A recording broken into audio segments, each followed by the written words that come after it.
మన రక్షకుడైన యేసుక్రీస్తు నామములో అందరికీ వందనాలండి.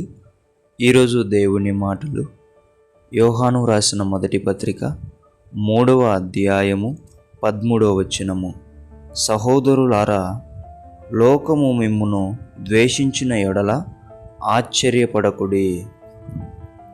ప్రియమైన దేవుని బిడ్డలారా, ఈ మాటను మీరు బాగా గమనించినట్లయితే ప్రతి ఒక్కరి జీవితంలో ఈ మాట అనుభవంగానే నడుస్తూ ఉంటుంది.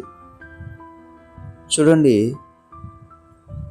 ఎవరినైనా సరే, దేనిలో అయినా సరే, ఎన్ని చేసినా సరే ఏమనరు. కానీ నీవు బాగుపడుతుంటే, నువ్వు మందిరానికి వెళ్తూ ఉంటే, నువ్వు ప్రార్థన చేసుకుంటూ ఉంటే, నువ్వు భక్తిలో ఎదుగుతూ ఉంటే, నీ ప్రవర్తన చక్కగా ఉంటే నిన్ను అనేవాళ్ళు కొల్లలు.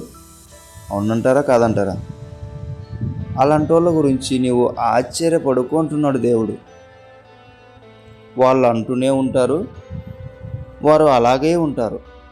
కానీ వాళ్ళు అంటున్నారు కదా అని చెప్పేసి నువ్వు ఎక్కడున్నవాడివి అక్కడ ఉండవు. అవి పట్టించుకోకుండా ఉంటే గనక, వాటిని విడిచిపెడితే గనక దేవుని దీవెన నువ్వు చూస్తావు, దేవుని ఆశీర్వాదం నువ్వు చూస్తావు, దేవుని మాటలో నెరవేర్పు నువ్వు చూస్తావు.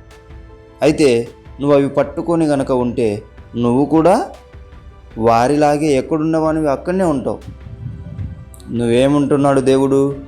వాటిని చూసి, లోకము మాట్లాడే మాటలను బట్టి నీవు కృంగిపోకోకుండా, నీవు ఎక్కడున్నవాడివి అక్కడ ఉండకోకుండా, నువ్వు ఆయనతో సహవాసం చేస్తూ ఆయనతో జీవితం గడిపితే గనక దేవుడు నిన్ను ఉన్నత స్థాయికి తీసుకెళ్తాడు.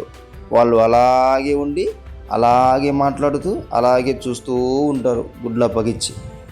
దేవుని బిడ్డరా, నీ పని వాళ్ళు మాట్లాడే మాటల మీద కాదు, దేవుని మీద పెట్టు. ఆయనే అన్నీ సమకూరుస్తాడు, ఆయనే అన్నీ సరిదిద్దుతారు. ఆమేన్. దేవుడి మాటలను దీవించునుగాక. ప్రార్థించుకుందాం.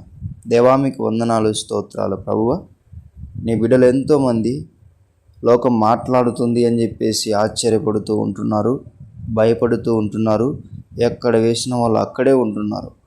అలాంటి బిడ్డలుగా కాక వాటన్నిటిని విడిచిపెట్టి పక్కన పెట్టేసి నీ నామాన్ని మహిమకరంగా నీతో పాటి సహవాసములో ఎదిగే బిడ్డలుగా అన్నీ మర్చిపోయి నీ యందు సంతోషముతో బ్రతుకుటకు వారికి మార్గమును, వారికి సహాయమును, వారికి నీ కృపను అందించమని యేసు నామములో ప్రార్థిస్తున్నాం తండ్రి.